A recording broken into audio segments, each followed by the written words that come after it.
चलो ध्यान दो, आज हम लोग विसर्ग संधि के अगला नियम सीखेंगे। नियम का नाम क्या है? सस जूसो रु। देखिए इस नियम में क्या कहता है, कह रहा है कि यदि विसर्ग के पहले अ या आ को छोड़ करके कोई स्वर रहना चाहिए, या बाद में कह रहा है कि फिर कोई स्वर होगा, या वर्गों का तृतीय चतुर्थ या पंचम वर्ण रहेगा, तो कह रहा है कि विसर्ग का क्या हो जाएगा? र हो जाता है। जैसे देखो, यानी इस विसर्ग के पहले अ या आ नहीं आना चाहिए, अ या आ को छोड़ करके इसमें जो भी उच्चारण करेंगे आ सकता है। जैसे इसको बोल के देखो तो नी, किसकी मात्रा आ रहा है? ई का मात्रा आ रहा है, तो ई आएगा तो रहेगा नियम, अ या आ यहाँ नहीं आना चाहिए।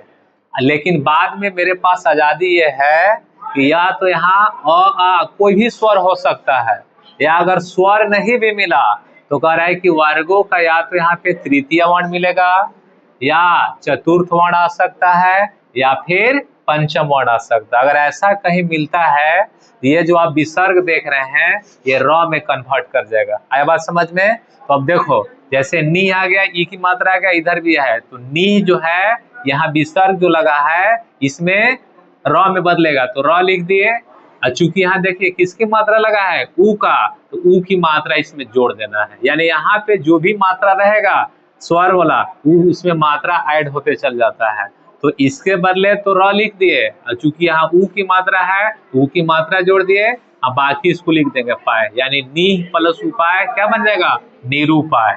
उसी तरह से इसमें आइए, नी बोलेंगे, चलिए अच्छा है। यहाँ देखो ज कौन सा वर्ण आ रहा है?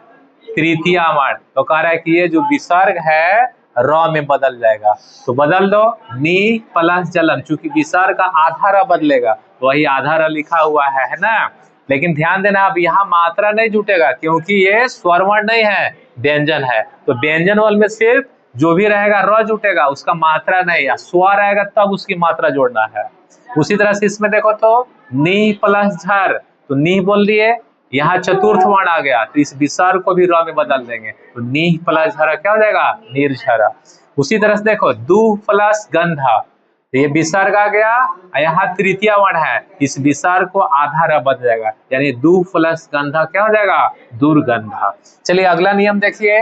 अगला नियम कह रहा है विसर्जनीय स, यानी इसमें क्या कर रहा है कि जिस विसर्ग का दंती स हो जाएगा, यानी स कितने प्रकार का होगा?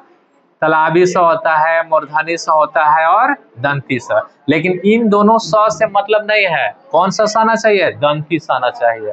तो कह रहा है कि जिस विसर्ग का दंती स हो जाएगा उसे सत्व संधि कहते हैं। कभी कभी पेपर में आएगा हम लोग का कि सत्व संधि का कोई एक उदाहरण दें, ये वाला में से कोई एक भी लिख देंगे, काम चल जाएगा। यानी ये नियम क्या कर रहा है कि विसर्ग आएगा लेकिन इस विसर्ग के बदले आधा दंती स हो जाएगा।